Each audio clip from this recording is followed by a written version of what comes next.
をご自身で企画しておりまして、そのフィージビリティスタディをここでご検討されて、その結果を発表いただくということですね。それからもう一つ付け加えますのは、Dr. Suresh, there are so many foreign students went out from Japan at this moment. But he's a rare case. He has come back quite recently. So let's continue your discussion. Mic is on. Okay. Now that you have mentioned reality, thank you. I'll just pull you back from the grand design and grand dreams to reality. What's happening today is a little bit not normal.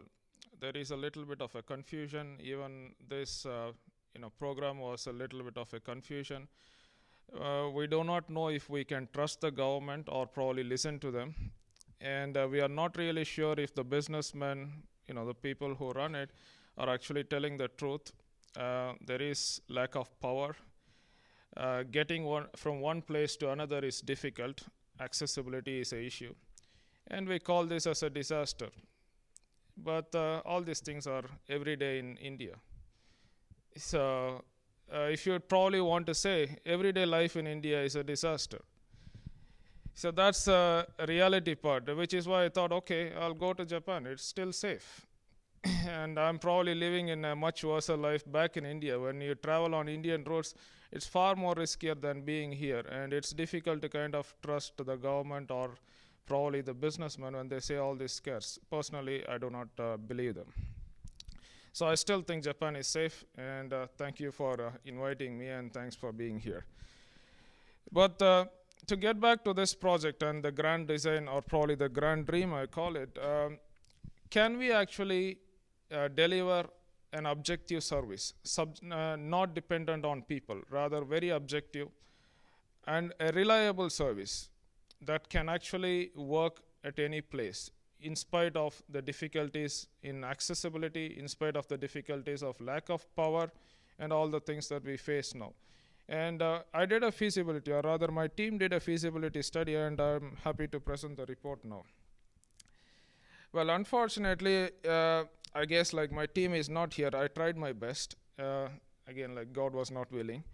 But that is my team, and we have 5 people in our team. Me, another associate professor at SRM School of Medical Health, Dr. Ajita. We have a visual communication expert, which is why we have really good looking visuals on the screen. And the 4th person on the team is my wife, and she actually was instrumental in getting permissions to go on the field. She earlier, before marriage, started an NGO, but after marriage she quit it. And finally, we have a mobile communication expert. He was working with Sony Corporation for 8 years, and he kind of resigned last year to start his own NGO, and he is again in India. But on your left, you see there are like more than a dozen people who are instrumental in getting this project off the ground and making it a reality. So I would like to thank them also. We are expecting a forward for this project from a Union Minister of the Government of India. Hopefully we'll get it in maybe by the end of this month. So we'll actually have support for this project from the government in some way. For this project, we basically asked a very simple question. We are able to access the travel system, the communication system, and even the banking system using a mobile phone or probably internet. Why can't we do this to the health system? It's rather a very simple question. And it is kind of equating health system with the banking system or probably the communication system. It is not a fair comparison, but we are just asking a question. Why don't we have basic health system, the very basic ones, on a mobile phone, so that, as I mentioned, it can actually work in places where there is difficulty in access, where there is no power, where there is difficulty in communication or whatever it is. So we asked a very basic question. Is it possible or is it feasible to have a basic health system delivered on a mobile phone? And we didn't actually start with a mobile phone, but we started with a more broader area. Why don't we have a information, communication, and satellite system based health system. So it's kind of an overall question here. And to answer this question, we basically split it into two. We are talking about a ICST system here, the information communication and the space technology system. The second part, we are talking about the health system. So we have to define both of things in detail. And we used basically 5 different methods. The first one is literature review. We went through a lot of literature, and we actually conducted expert interviews. Then we went on the field and did focus group discussions. And we did a needs assessment, and finally we actually came out with a landscape analysis, and we present our results here. The first question, what is a health system? We actually found 2 definitions, and unfortunately both of them were not very complete. The first one said health system is a single monolith. We didn't know where to start, we didn't know where to end. And the second one was a little bit more comprehensive. It said that health system consists of 6 different components. So we tried to merge, and this is our vision of health system. Health system basically comprises of distinct individual cells, and each of them are connected, and each of them have 6 components. The first one is it has people. There is the health workforce. The second is every health system actually delivers some kind of service. It is financed in some way. It needs medical products, technologies. It gathers a lot of information. It generates information. And finally, it is monitored in some way. So this is our vision of health system. The whole health system is made up of health system cells. Each cell has 6 components. That's our vision. And now that we have a definition, we have to identify a health system cell so that we can convert it into a ICST based health system. So we went around the world. We found out that India basically has very few number of doctors. Compared to the OECD countries, which is the economically developed countries, India has only 1/10 the number of doctors in OECD countries. So we went to India. And when you go to India, well, it is also my home country, so it was natural. When you actually go to India, you find that there are 2 different areas, the urban areas, rural areas. And you find that most of the people actually live in rural areas, almost 72% of them, but most of the health services are in urban areas, more than 3/4. And you also find that whatever is available in rural areas is not working because there is almost 50% vacancy level at community health center, 16% at vacancy at PHC, primary health center, and around 12% vacancy at sub-center. And even the people who are actually having the job, more than 40% don't show up. They just sign once in a month, don't come to the health center, and nobody is there. Also, in rural health centers, as I mentioned, there is difficulty in access. 44% of rural areas are not covered by roads. There are simply no roads yet.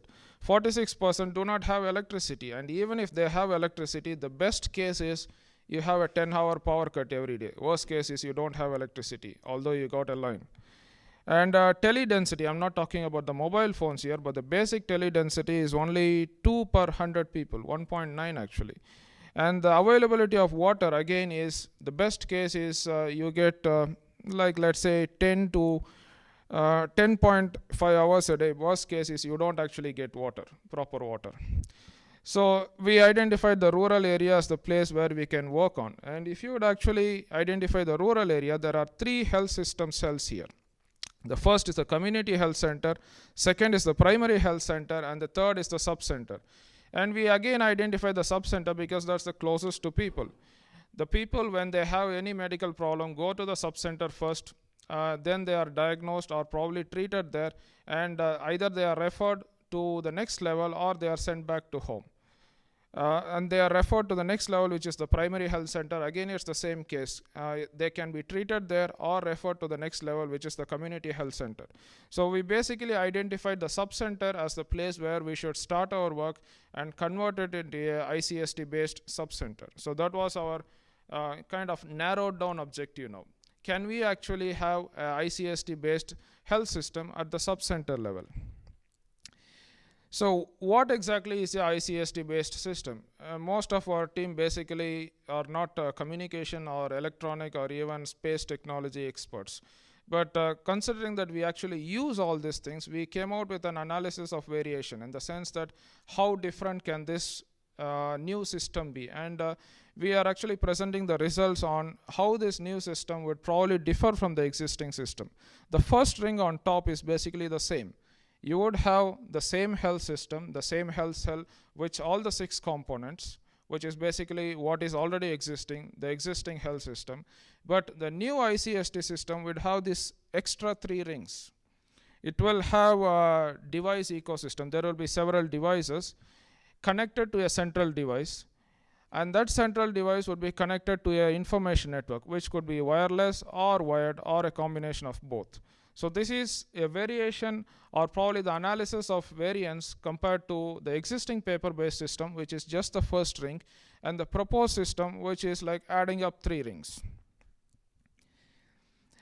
But unfortunately, there are actually 3 competing systems here.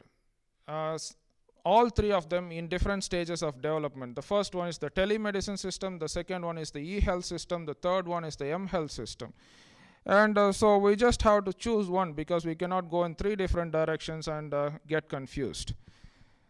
And we chose m-health because first, it is available in more places compared to telehealth or e-health, because it is based on a mobile phone. Second is, a mobile phone is mobile, and we need mobility, and accessibility is difficult in rural areas, so mobility is a key issue. The third thing is, because it is mobile and because it is available in many places, the range of services that you can deliver on a mobile phone is much more than the range of services that you can actually deliver on a telehealth system, or probably even a e-health system. So it was basically natural for us to kind of select this mobile platform. And once you select this platform, we just went around to see if there are actually any existing standards for this. Unfortunately, there were few standards, but as you see in this figure, there is a lot of places where we actually do not have standards. And let's say the standards are currently under development. The first ring, the one on top, for the one on top, we basically do not have existing standards at all, but there is a coalition that has been started with almost like 60 companies, industries signing on to them, and they have requested the US FDA to come out with a kind of a concept paper to decide on how do you take forward this mobile health system. The normal existing health system do have standards, and most of the books written are probably evidence-based medicine that has been happening for the last 50 years or probably 100 years, most of it in the allopathic Western medicine, have actually contributed to existing standards in the rural health. So the existing medicine has standards, the proposed medicine doesn't have standards, and the process is basically on. In the second level, in the second ring, there is an industry standard. This is not a government prescribed standard, but this is an industry standard that has been proposed, the Continua Alliance, which has standardized how devices connect with each other. So again, as I mentioned, this is not a government standard, but just an industry-wide standard. In the third ring, again, this is an industry standard.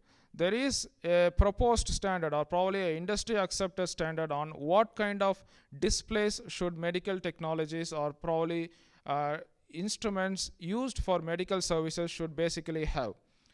And to give an example, if you see an X-ray in different screens, it could probably appear in different ways.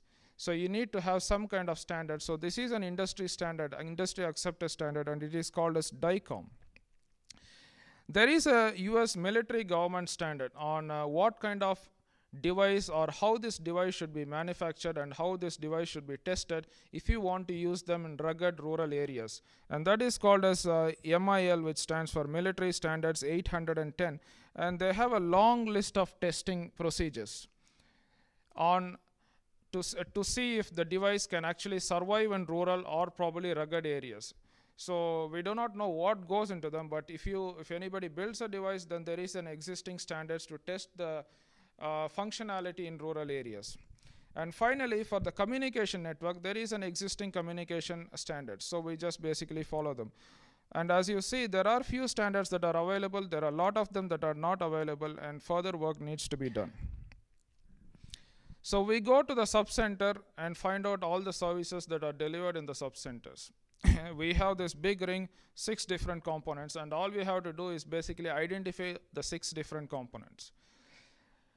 But that was not as easy as we thought.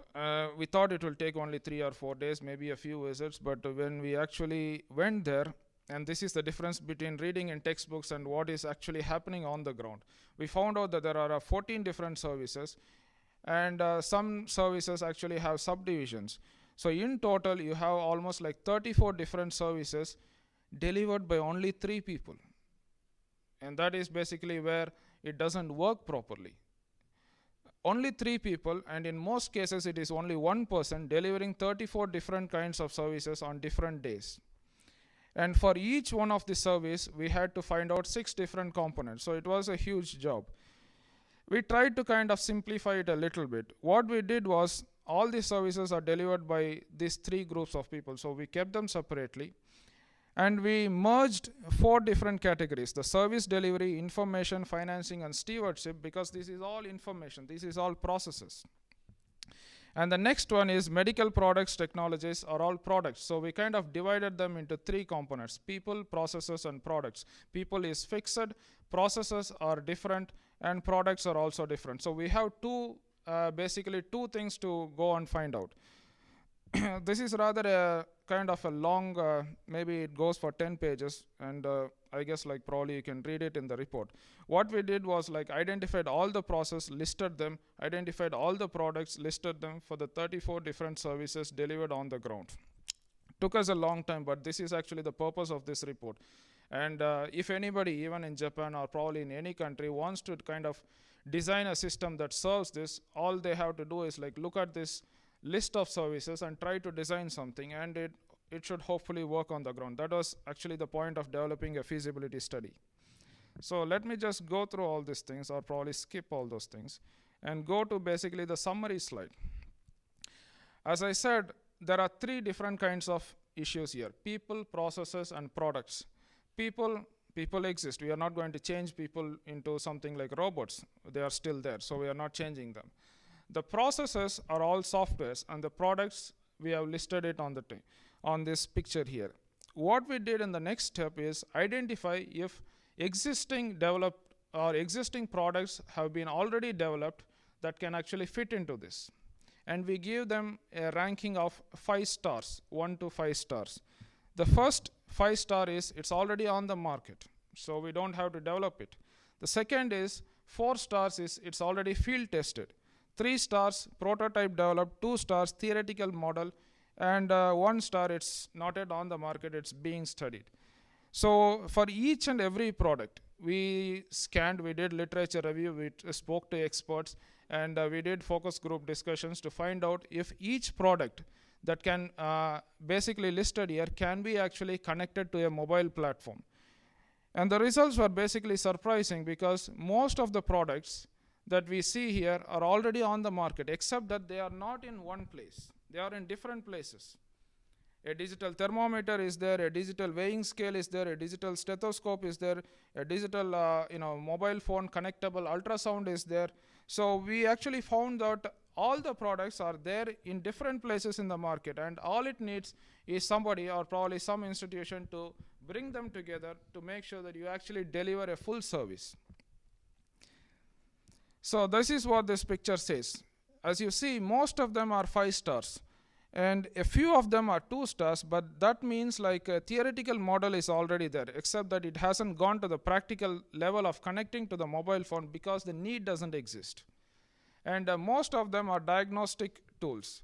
There is already a kit, like let's say if you want to measure hemoglobin, you have a test strip. You just put your blood there, it already gives you. The only thing that is not there is the test strip cannot be read by a mobile phone. So that is the only gap that needs to be developed. But otherwise, most of what you see here, or most of what is needed in to deliver what is existing service at the sub-center level in India is already developed. So somebody just needs to put them together, maybe develop a carry bag full of all these gadgets, or maybe combine everything into one kind of gadget, and you can deliver all these services. And this is basically the proposal of this report. In fact, like we would probably be the first persons who are even like putting out a hypothesis that a full service that kind of comprises of all the processes, all the products, can actually be delivered at the rural level, or probably at any remote level anywhere in the world. So eventually this whole idea will look like this. You will have all these products in different ways or probably combined into one device, and then you will actually have a lot of softwares in this device to deliver different kinds of services. The people have to be trained to use these services, and then it has to be connected to a mobile broadband or probably a wired facility. So eventually this is basically the model that we are actually proposing. Will this actually happen in India? That's the next question. It may. Basically, the government is coming out with a lot of programs which actually work these days. And maybe in another 3 to 5 years, you would probably see a lot of development that will actually support it. First is the one on top. The Indian government is actually coming out with probably the world's largest identification card system. Everybody is actually getting an ID card with their basic details plus a bank account with maybe around $2 in the account. That is all coming free to 1 billion people. I guess like no country has basically ever did it. We still do not know if you would be able to do it, but the project is already on, and it is actually being pilot tested in 2 states this year. The second is, again, the government started maybe 5 years back to reform the whole rural health system, and it is called as the National Rural Health Mission. So if you have any new systems, there's basically a lot of money to test it, and I guess like we'll be applying for some of those grants maybe this year or hopefully the next year. The next development is there is again a national e-governance plan which again funds a lot of this software development to deliver services that are presently offered by the government. So under this plan, I guess like we are going to soon have electronic passports, electronic public distribution systems, electronic bank accounts, whatever it is, to all the people who wants to get them. There are a couple of very recent developments. Only 2-3 months back, the government of India again started giving out industry benefits or probably industry subsidies to who wants to manufacture telecom equipment within India itself. And also they have come out with tender calls to put broadband, optical fiber cable in all the villages in India with more than 500 people, which basically means like you will get very good broadband connectivity in the next 2 or 3 years throughout the whole country. And all these things are happening parallelly. So the combined effect of all these things can actually be reflected in the model that we are proposing. We have a model here, and there is all these things that are happening in the background. So all you need to do is put one on top of other. Hopefully it should work. So let me just summarize. We actually started with this model, which is the existing model, 1 ring, 6 divisions, and now we have come out with these things. It looks a little bit complex.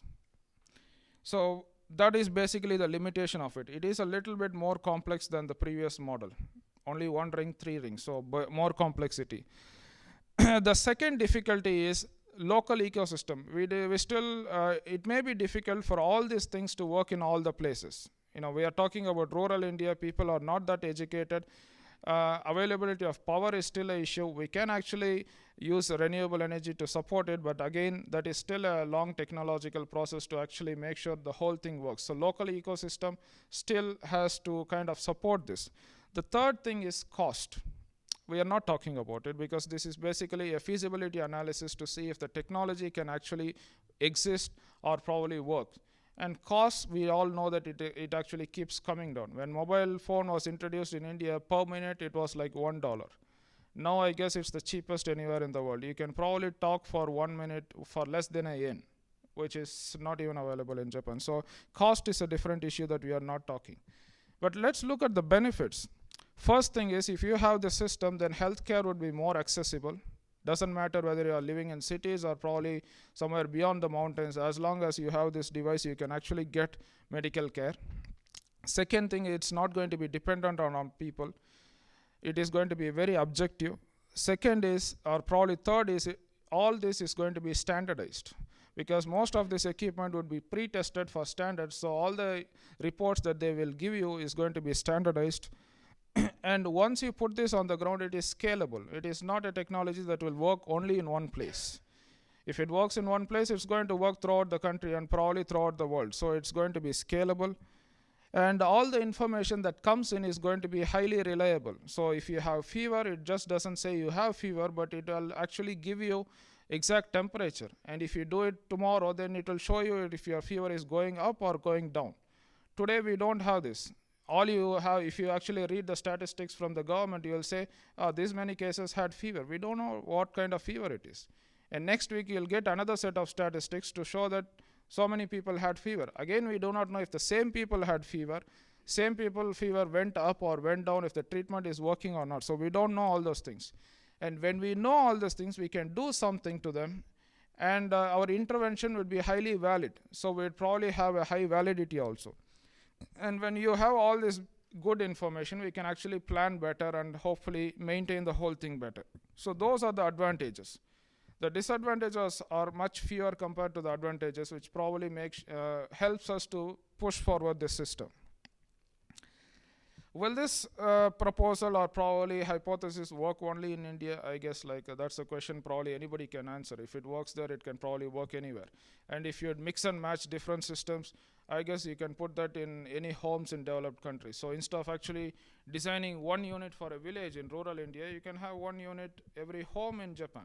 So it's probably the same people. The needs are a little bit different, but the basic needs throughout the world are the same. But I guess that is basically not the end of my presentation. There is always one question that keeps coming up.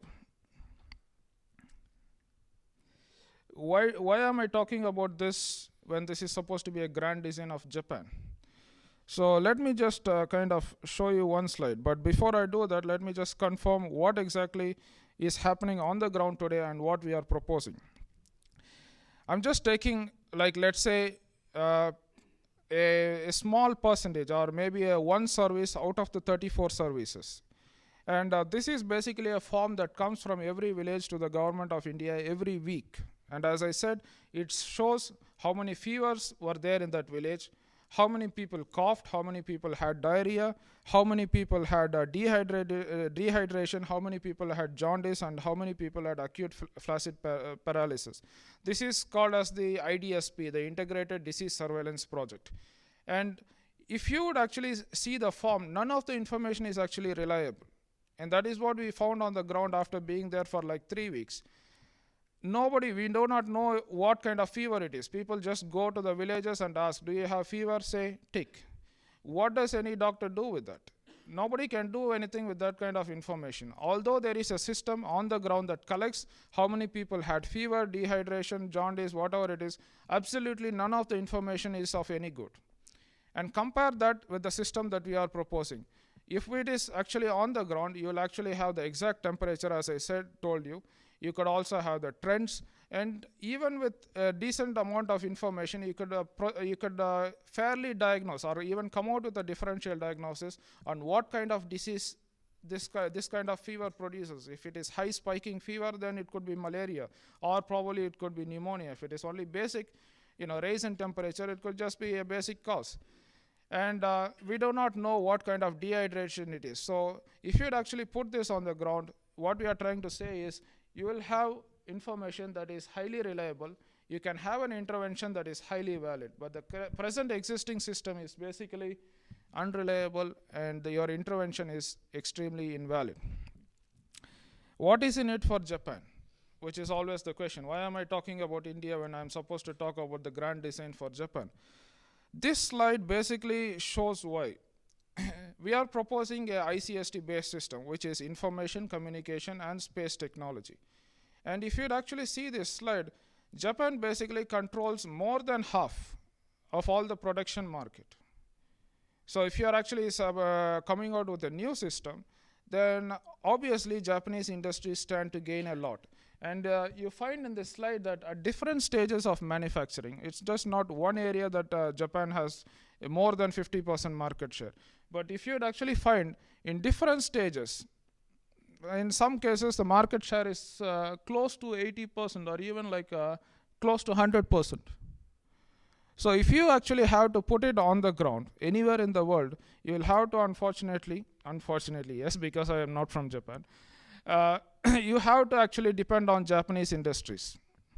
We do see a lot of other companies from Korea, Taiwan coming up, but what goes in behind them is all from Japan. So there is plenty of scope for Japanese industries here.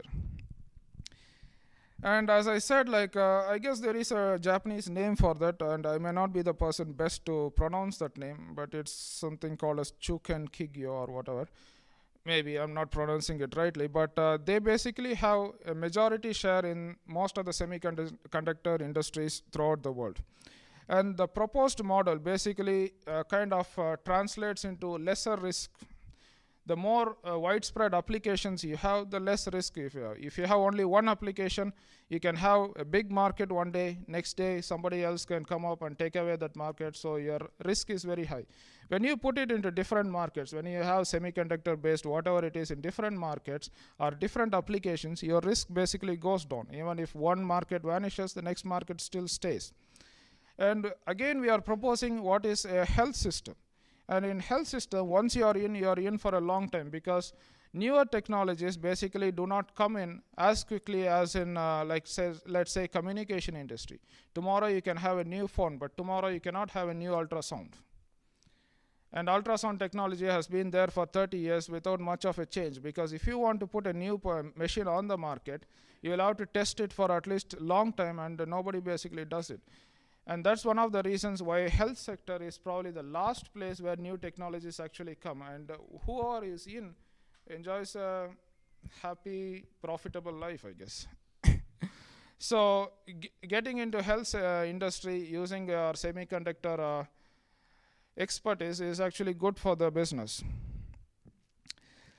But finally, what we are proposing for the people is basically two things. People and the physicians, or probably the healthcare professional, is that this system will basically have good reliability, because all the information that comes in is true, objective, and hopefully on time.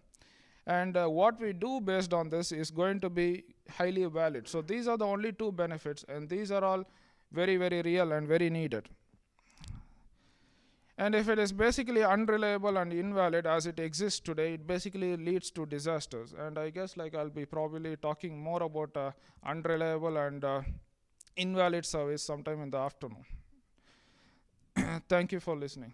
And if you have any questions, please do.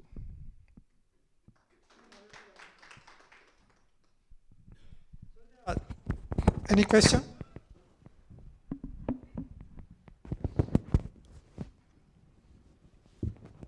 Yeah. Thank you very much, Dr. Suresh. I congratulate you on your excellent report on your research. I have two questions. What is your assumption about literacy of users in rural India? Are you looking at people, Indians, in the bottom of the pyramid, actually, truly? The second question is, how would you evaluate the robustness of mobile connectivity, considering the huge population of India, including those in rural India, reflecting recent terrible experience in Japan about very fragile connectivity of mobile networks. And I was wondering how you have come to stage your result at this grand design, but I am now convinced. So please respond to my two questions. Yep. Well, thank you for probably very important questions. Let me answer each one separately. The first one is, will this system work in a country where literacy is an issue? And I guess we are basically working on even that angle, in the sense that most of this system has to be on softwares. Most of the services are converted into softwares, and we are actually working on entirely picture-based softwares, no text at all. And if you'd actually look at any mobile phone and open the home screen, you'd actually get pictures, and most of them basically keep tapping into the pictures. And there is plenty of literature that says that pictures is better than text. There is this mental model theory where even if you would actually read the text, we actually think in pictures and then try to understand them. So yes, literacy is an issue. And most of these services are very basic, and we are trying to design a software that is completely probably as contains as fewer words as possible and as more pictures as possible. Like let's say if you have fever, then there will be an icon that basically shows your head with a yellowish strip. So you just tap that, and then there will be a tick or a cross, which basically means I got fever. And then when you tap the yes, you will have a thermometer icon, which basically would show you in animation to actually put a thermometer in the place where it has to be put. And when it actually goes there, the reading is actually captured directly. So this is basically just one example. And we are actually trying to, we are also developing a couple of softwares side by side, and we are trying to put all these things as pictures. And that is one of the way we are trying to address this system. The second thing is, because we develop them as softwares, the softwares basically guide us step by step. Like let's say if you want to type a message, you just go to the message, it says inbox, outbox, sent, or whatever it is. So it's actually guiding you already. We do not have to remember all those things. People who are not literate cannot read every step and remember. So that's one of the reasons why they find it difficult to use all the systems. When you make them into softwares, they actually tell you what to do next step.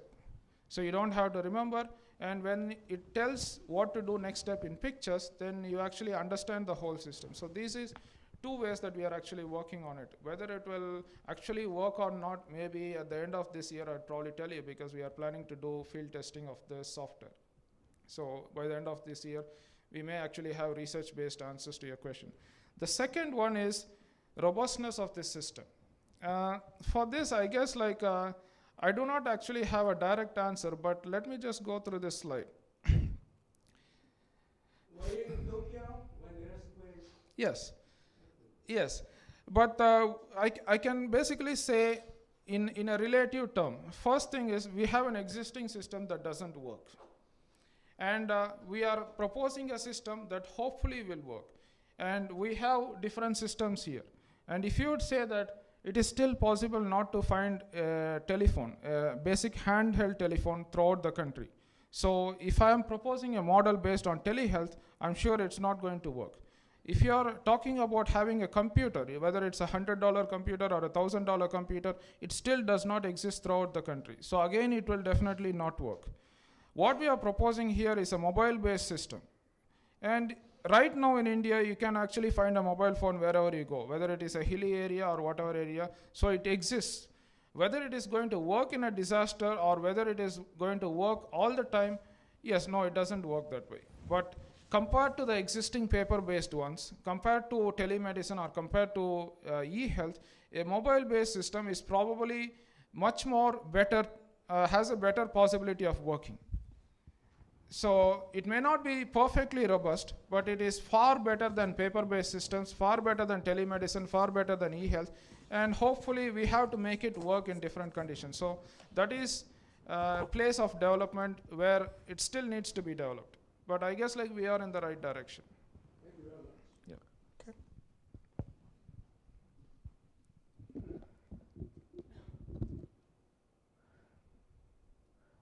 For the past 1 year, I assumed you were dealing with a question in India, the rural part of India. Electricity supply is limited, and the supply is sporadic, and they are remote from the physicians and medical services.